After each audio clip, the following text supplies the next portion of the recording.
guys, I'm Heather Miracle with Sugar Cookie Marketing. One of these days I'll be able to say that without slurring it. You are more than welcome to say SCM group. I think I might just have to switch that. Anyways, I'm here with my twin sister, Corrie. No, it's not the same person talking twice. Corrie? No, but we do. Heather does make appointments for me, so we do sound pretty similar. But yeah, we're twin sisters, and we have been running the Sugar Cookie Marketing, the SCM group on Facebook, where we talk about all things marketing as they relate to selling baked goods. But yeah, so a lot of people can't always log into Facebook, so we decided to switch over to a podcast. Corrie, do you want to break down a little bit about they'll find in this podcast? Okay, guys, I know that when I am baking or decorating cookies or making whatever is out there, I love to listen to podcasts, and I can't always, my hands are dirty with flour, so I can't always get on my phone to see what's happening in the group. So I thought, hey, let's have this podcast where we just bring some of the information, some of those hot topics from the group and discuss them together between Heather and I, and allow you guys to be able to get sugar cookie marketing through your ears versus through your eyes. If you didn't believe that we had nails on a chalkboard voices, you'll also understand that we're not only professional speed talkers. I'm working on this. We have been in the digital marketing space. I have been for over 10 years, and Corrie and I started an agency, dare I say, 5 years ago now? Mm-hmm. Time flies when you're having fun. It flies. So we've moved over to a Facebook group where we have, like Corrie said, a lot of people who come in asking questions from branding and logos all the way to websites and Facebook reach and engagement, Instagram, and dare I say TikTok. I've taken a class. I'll be bringing that to a podcast near you. It's not the same hearing me twerk. The video really brings it's just it together. really, you guys got to witness that one for yourselves. So the way that we kind of wanted to run this podcast is kind of a quick intro, spend about 15 minutes on the subject matter, some focus each week. And then we want to set up a voicemail, and I'll talk about that in a second. Then recap some group stuff that we have going on, and then hype up next week's podcast. Love it. Easy peasy lemon squeezy. Corrie has to love it. It was her idea. So with the subject matter this week, Corrie, what have you brought to the table today? Okay, I see this asked a lot in the group, and I think it's honestly a great question. It's something, if you are new to your business, that you should be asking. So I wanted to jump us off on our podcast number 1, talking about Facebook pages versus Facebook groups, and which one should you be using for your home business? That's a great question. I see people often say, hey, I see a lot of people have groups. Did I make a mistake when I created the Facebook page? Should I have only made a group? Do I have to run both? Am I posting the same content in each? It seems like a lot of work. I'm confused. What do? So I'm gonna be can I do a spoiler alert? Just spoil it. Both are great. Oh, great. So we have to do both. Okay. Yeah. So what are the benefits let's start. What are the benefits to me having a page? And keep it layman's terms. I will keep it layman. The benefits to a Facebook page are people who don't know you, say if people move to the area and they're looking for a service that you provide, they can find you because Facebook has its own search algorithm. So if someone types in tasty treats, Heather's Bakery could pop up there and I could be your new client and I had never met you before. So that is honestly great. Groups can populate as well, but unlike that, with a page, I don't actually have to ask to join it. I can just follow the page and stay up to date with your newest happenings and what you're baking for the week. You can run ads. You have to have a page, though. You can't run it with a group. Ask us. So we run the Sugar Cookie Marketing Group. There is no way for us to run an ad to get you to the group directly. We'd have to either pipe you through a page or through a website, which is a lot more work. So that is a benefit to having a Facebook page, is creating that ease of access for ads through, is it still called Ads Manager? It is. Good job. It changes every other week. It does. So explain to us what a cold audience is and how it relates to me and my Facebook page. Okay, so a cold audience, basically it's a marketing term that we use. You have cold audience, warm audience, and your hot audience, people that are buying from you currently. A cold audience is someone out there who fits your target demographic. They're the right age, they're looking for exactly what you're selling, but they've never heard of you before. So they're as cold can be. After they figure out who you are, they turn into your warm audience. But a cold audience is just someone who fits what you're targeting, doesn't quite know that you're out there yet. So in the relation to my family, if my mom was my hot audience, my cousins were my warm audience, my brother-in-law's parents' other kids would be my cold audience. That's the best family tree analogy I've ever heard. Right. And none of them I want to see around Christmas time, right? Exactly. So now, back to the request to join. I know that Facebook is doing away with the follower liked kind of dynamic, but we'll talk about that later. But you can still have the ability to follow a page. And what happens when I follow a page? Well, then you get into their, technically, if you want to call it a warm audience, but they are now able to see your posts. They fall into that reach category. They're not guaranteed to see it, but they do have the opportunity to see it when you make a post to the page. Great. So that's the difference between me having to knock on a door versus me allowing myself in. I'm opening the door myself. And that's what we see with Facebook pages is I can let myself in. With a group, you allow me in. But I don't want to say groups have their benefits as well. It better be. We have Sugar Cookie Marketing Group. True. The great thing about groups is, say if a cold audience comes to you, they buy from you. Now they're a part of your warm audience and you want to make sure that you keep them in the fold. You can invite them to your private group. A lot of people call them VIPs, very important bakers. It's whatever you want to call it, but that creates that loyalty, the brand loyalty that we know and love because it always ends in sales. They'll be a part of your group. They'll get first access to everything. If you have a pre-sale going on, if you have a pop-up, they're going to find out about it first. And that is how you can bring those people who are just finding out about you into a more loyal, rewarding space like a group. That's a great one. So would you recommend, if you only had time to run one, which would it be? So that is a great question. Because of the benefits right now that you get with a Facebook page, my heart will always choose a Facebook page because I want to tell you that Heather and I, to fill our cookie classes, use Facebook ads almost exclusively, in addition to email marketing. And that's what gets buns in those seats. But I couldn't, buns in those ovens. buns in the oven. I couldn't quite do that if I had a group necessarily. So that's why I would suggest a page for us if I had to choose one, just from that data perspective. And another great point is Instagram integration. Exactly. So you can have that Instagram now. You can kind of cross post if you wanted to. You have a farther reach with your hard work. Sometimes groups end up being dead groups. You know, what do I post today? Oh, life got busy. I forgot to post. And then it is really hard to resurrect a dead group. That defibrillator is a lot of time and attention. So having a group and letting it die, I would say would be working against you a little bit, but if you could focus number one on a Facebook page and then have that Facebook group in your back pocket and you could dedicate the time to both of them, I think you could really have a recipe for success. Okay, so definitely to pages, groups if you can manage it, if you can cultivate that. I think a lot of people don't understand completely that Facebook pages operate off of engagement, and so do groups. So that more engaging content, I know we post about memes in the group, and I love me a good meme, but that's the kind of content that involves that conversation. And that conversation is engagement. Every time somebody comments, likes, shares, you're allowing that post to reach more feeds. And that's what we focus a lot in Sugar Cookie Marketing Group, is to how to get that post to reach as many people as possible, because that's taking your proverbial dollar, which is time in this case, and stretching it the farthest it can go. So let me ask you a question there, dear sister. Ha. Would you say that a business owner needs to share different content to both their group or their page, or could it possibly be the same content? It could only be the same content if it were timed at different times. So if I released here's my pre-sale, but I'm telling you guys first, and then I waited a couple days to release it to the general public, i.e. my Facebook page. Otherwise, I would like maybe the environment in my group to be a little bit more personable. I think a little bit more like goofy. Yeah, here's my kids, meme. here's my dog. Hey guys, what do you guys think I should do for my pre-sales? And I think the page should be, here's the result of what my group and I came up with. And we want to create within groups a community. Like a loyalty, like they get first access, Right. almost making them want to be a part of the group. If they're getting that same exact content on your page, what's the point of joining the group? Right. It's either joining one or the other, which is not necessarily what we want. We don't want to split our audience. Right. Because if that group goes the way of the dodo, then we've lost that communication to that person who would be a buyer.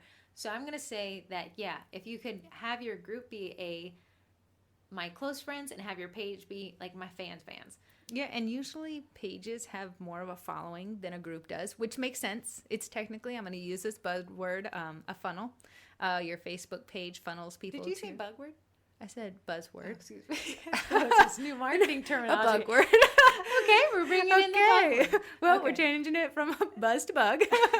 But a funnel is what means just taking one audience and funneling them into, you know, warmer space, one where you kind of have that personal relationship where, you know, you guys have this inside joke. Hey, beads are our inside joke in the group. You're not going to have me seeing posting about it on my business page because people won't understand it. Right. That's a great point. And I think a good thing Corrie brings up is when you bring up the word funnel, it's an ever decreasing audience. So the funnel starts off real wide. That's everybody and their mother. As you go to the next phase, okay, we're bringing them into my group. You're going to lose some of those Facebook page followers. As we go into the buying process, okay, not everyone's ready to buy. And as we go to the click here to order, we have a very small group of people, but that is what we need, and that's what we cultivate. People falling out of your funnel isn't a bad thing. Yes. A lot of people are like, oh no, it's getting smaller. But that's not bad because not everyone is ready to buy. So you need those people to fall off that are tire kickers, that are just wasting your time, and you need the ones that are ready to purchase something from you to scoot on through the funnel. And that is a smaller percentage of the people that enter the funnel, and that's okay. That's what funnels are for. Yeah. If, I say, well, that's a good point. Is Corrie used to sell cars prior to getting into social media I feel marketing. greasy just thinking about it. If you need to buy a car, she probably has a great deal for you. But that's a great point. Is not everyone's there to buy a BMW, but you need that one buyer to buy that car. Mm-hmm. Okay, well, that's great. So we have the pages and the groups dynamic. Not a lot of people have created a group yet, but there's a lot of pretty neat tools within a group that Facebook doesn't allow the rest of Facebook to use, such as post formatting. I think you can use polls in groups still. That was taken away from pages. Mm-hmm. Facebook Lives are really well rewarded in groups. There's things like rooms where you can have breakout rooms where members of your group can get together in a kind of Facebook Live dynamic. And then they changed units to guides, a little bit better wording there, to help people that come to the group who are just new to really be able to dive in deep and see what you guys are all about. That's a great point. And another thing that pages offer is messaging, the ability for automated messages, and that's a great way to funnel people. You're not working 24/7, even though I know it feels like that. Isn't it crazy the amount of people that want cookies at 1 a.m? I think that's when the craving truly hits. I think it does. But with the messaging options, you have the choice for an away message that kind of gives the information right when they're ready to buy. At 1 a.m, when your eyes are closed, you are dead asleep, getting that beauty rest, you could be making a sale by utilizing what you can with a Facebook page. So if you're absolutely new to your business, you're absolutely new to Facebook, if I could create a little task list for you, I know we have about 2 minutes left on this topic, I'd go and create a Facebook page today. Even if you're not completely ready, even if you're not selling yet, get that up there, get it set up. The optimization is real simple, but I know Corrie and I were creating a class on it, but again, it's something you could walk through yourself. Then as you start to post that content, hey, just create that group. You don't have to necessarily be active in it yet, but you can just get ready to be. And whichever one turns out to be your biggest sales driver, that's where you need to put your attention. But don't neglect one for the other. You don't want a cold audience person to find your Facebook page and, it's just ghost and cobwebs on there. Nothing says don't buy from me like my last post was made in 2020. Exactly. So if your group is providing the sales that you need to be successful, just, post to your page once a week to keep it active. Make sure that you're responding to those reviews and those comments on there, but you can put the majority of your time and focus into your group if that's where your sales are. Vice versa. Hey, people aren't really buying from your group. I wouldn't necessarily let it go to a dead group, but put that time and energy into your Facebook page and grow that outward-facing audience. Yeah, just keep a maintenance on the one that's not the primary traffic driver. And by traffic driver, we mean dollar driver. And lastly, you don't have to have either or. If you're like, hey, I just think I can be successful with a group. I don't have enough time. I have a million kids. I work a full-time job. Put your focus in one if that's what you can handle. You don't have to have a platform. You don't have to have a business on each platform. It's whatever is making the most sales for you, whatever's that driver, and whatever you could be successful with your time at. Yeah, and the last thing, I know that people, when they say Facebook pages and Facebook groups, I'm willing to do both, but what should I name them? Should they be the same name? I think they should be similar. Exactly. But there needs to be a delineator that says this is a Facebook group and this is a Facebook page. What we did for ours is we put Sugar Cookie Marketing (group). for your baking business, I'd maybe consider VIP or Elite or Insiders, something that says, hey, these people are getting what they get from me a little sooner than the average guy. So explain from a marketing strategy, I know I'm going over the time here, why wouldn't you name it something totally different than your page? Because when we think of search, so we think of everything in terms of how our end user is going to access it. If Corrie had her page, Corrie Miracle, and she had her group called I'm the Best Twin, odds are if I'm searching for her page or group, I'm going to type in Corrie Miracle. The thing is, I'm the Best Twin doesn't pull in the words Corrie or Miracle. So I would recommend Corrie's page to be Corrie Miracle page and her group to be Corrie Miracle I'm the Best Twin. That way when I search Corrie Miracle, I'm hit with both. There you go. That is the marketing magic behind naming things. Okay, guys, that kind of wraps that one up. So now I want to talk about what we're working on. Obviously, we have no voicemail since this is podcast number one. No one has called us. So we're borrowing this from a couple of podcasts that Corrie and I really like, basically giving the microphone back over to you guys. So we set up a voicemail number. You guys can call in and you can cover a myriad of topics. I'm going to say the number now and I'm going to say it again at the end. But it's a 571 number. We are based in Virginia. So it's 571-556-5644. And again, 571-556-5644. And I think if you just hit your phone a bunch of times and hit the 5, I think you'd probably call us. There are a couple of sixes in there. You might end up at the thing. So basically what we wanted to do was hand the microphone back over to the people in the group, in the podcast, and have you guys ask us any of your marketing questions. So what questions fall under questions they can ask? I would say if it was marketing related, I would love to hear it. If it was your marketing wins, some great things that happened to you. Love me a good win. If it was tips, you heard something in the last podcast and you'd like to tell somebody else, hey, here's something that worked for me. I would love to hear that in a voicemail. If you're team beads or if you hate beads, this is a time to vent. Get it out of your system. Let us know. I want to know that you hate beads and you don't understand anything about them. And I would love to know if you, honestly, getting a little bit more serious here for a bit, I would love to know if you chose me as your favorite twin. Or if you chose me as your favorite twin. I can tell. Yeah, you have no idea. Heather's just saying this is just Heather on this podcast. So, yeah, basically, we want you guys to call in. I do have 7 minutes allocated to this section. Right now, obviously, it's just me and Corrie. So, Corrie, do you have any marketing wins? Actually, how about something better? What was a photography tip you covered this week? A photography tip that I covered this week. A lot of people get so stuck in the part of photography of staging. And, I get stuck too. Some days I wake up and I'm like, I don't even know what I'm doing with my hands. But staging you don't necessarily have to deep dive into staging. You can actually take these little baby steps. And that is utilizing the zoom on your phone camera or your DSLR because zoom will save you. You do not need a lot of props when you zoom because guess what? We're getting really up close and comfortable with our products, whether that be cookies or cakes. So if you're like, hey, this staging thing is driving me bonkers, I'm wasting more time than I am being successful at it, use the zoom feature. Just have good natural lighting and get close to your subject, and then you don't need props. And once you have those bases down, staging's the next step, and I'll walk you through it too. That's a great point. I see some people in the group saying like, hey, I'm not happy with this photo. I'm not sure why, but the crop, we're so far zoomed out that I get that we're trying to see every cookie, but in actuality, we're not. We just want a focus on a few cookies. Hey, that means you're talented. That means you're probably going to be able to do my daughter's first birthday cookies.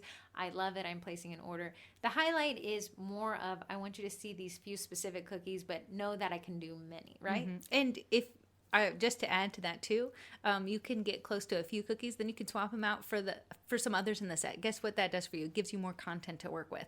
So you don't just take one set, one photo, and bam, you're now having to look to make more content for your Facebook page or group. That's quite the I love it. It's quite the buzzword. It's quite a great point. Is that y'all are trying to make all this content. One cookie can provide so much content that you can drip out over the course of months because, hey, at the end of the day, I think it's around 10% of your Facebook page post reached the audience. Exactly. So if you had 100 people, that means only 10 saw that picture of that bear cookie that you made. We got another 90 to burn through before we exhausted this photo. I like to get as many. Heather has seen my computer. She knows how many photos I take of a single set. Oh my goodness. And it's mind-blowing. But what that's doing is, because when those cookies leave and go out the door and I have no opportunities with them anymore, I don't regret it. I have pictures to last us throughout the year. So that is why I enjoy taking as many photos as I can, zooming in, zooming out, changing up the layout, because it gives me so much more to work with.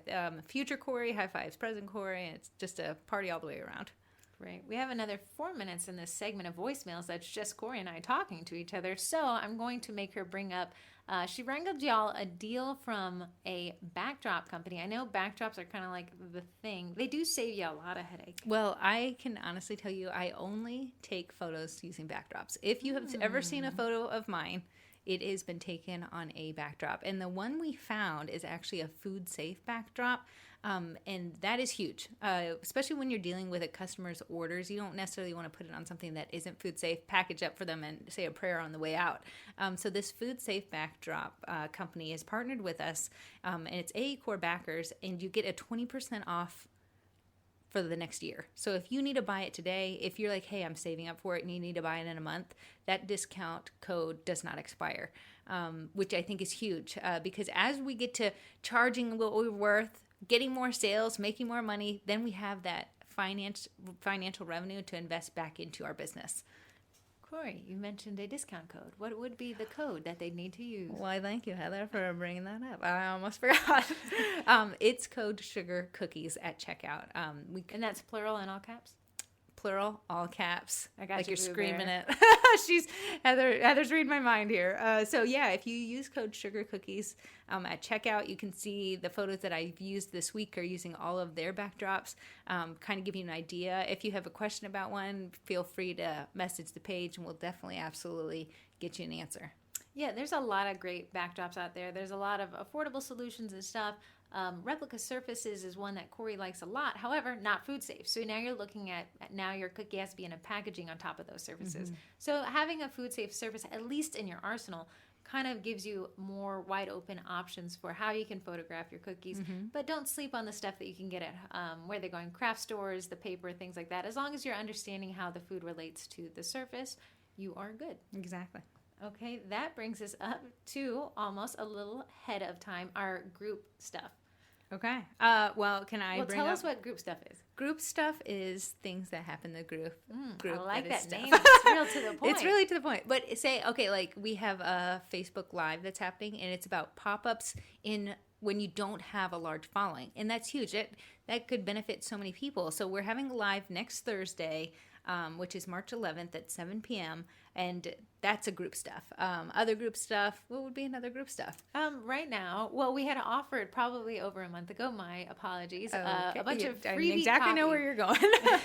So we had, Corrie and I had sat down and wrote about 12 or 13 pages worth of social media copy regarding different aspects of business, from opening. Explain what copy is for the non-marketers out I like there. that. Well-written text that would go along with your post on social media. Exactly. So the point of copy is to create interest, to create clicks, and to create sales.